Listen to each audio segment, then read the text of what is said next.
ደስታ እንግዲህ ቤቴ አትምጣ ብሎ አብርሽ በተደጋጋሚ ከቤቱ እንደ ውሻ ነበረ ያባረረው። እኔም እኮ ቤት አለኝ እንዴ እቺን ልዕልትማ እኔ ቤት ውስጥ ነው መጋበዝ ያለብኝ ብሎ እንግዲህ እንደዚህ በአማርና በደመቀ ፊኛ ባለበት ሻማ ትላላችሁ ይለያል ትላላችሁ ማለት ነው። እና ቤቱ እራት ጋብዟታል ማለት ነው። ሩትዬም አምሮባት ዝንጥ ብላ ቀይ ቀሚስ ለብሳ የራት ቀሚስ ማለት ነው።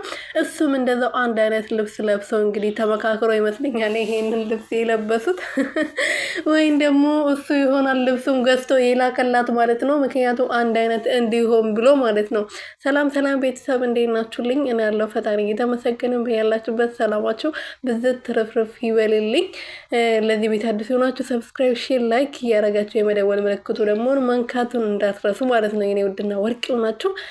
ሩትዬ ትላንት ማታ እንግዲህ አብርሽን ለማናደድ ከትላንት ወዲያ ተናደ ነበረና እሱን ለመመለስ እራት ጋብዘው ከዛ በኋላ ልጅን ብላ ደውላለት ነበረ ለአብርሃም ማለት ነው።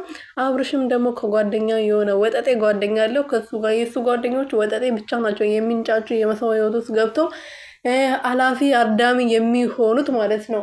እኔ እኮ የራሳቸው ህይወት የላችሁም ወይ ነው? የአብርሽ ጓደኞች የራሳቸው ህይወት የላቸውም? የራሳቸው ትዳር፣ የራሳቸው የሚመሩት ነገር የላቸው? የሰው ህይወት ውስጥ ልክ እንደዚህ ጥልቅ ላሉ መጥተው ማለት ነው። ሩት የራሱ ትናንት ስትናገር ነበር። አንተ የታቀኛለህ እዚህም ቤት ራሱ አንድ ቀን ነው የምታውቀው። ምን ትላንት ዛሬ መጠቅ እንደዚህ ያደነፋል ነበር ያለችው። ትክክል ነው ያለችው። ምን አገባው? የማያውቅ ነገር ውስጥ ገብቶ ምን ያስብለዋል? እና ትላንት እንግዲህ ራት ጋብዘው ነበረ። አብርሽ መጥቶ ተንጨጭሮ ልጄን ማታሳድጊ ከሆነ ልጁን ይዤ እወጣለሁ ብሎ ሲንጨረጨር ነበረ። ከዛ በኋላ እንግዲህ ደስታን ከቤት በግድ ለሁለት ይዞ አባሮት ነበረ ድራማው ያለቀው።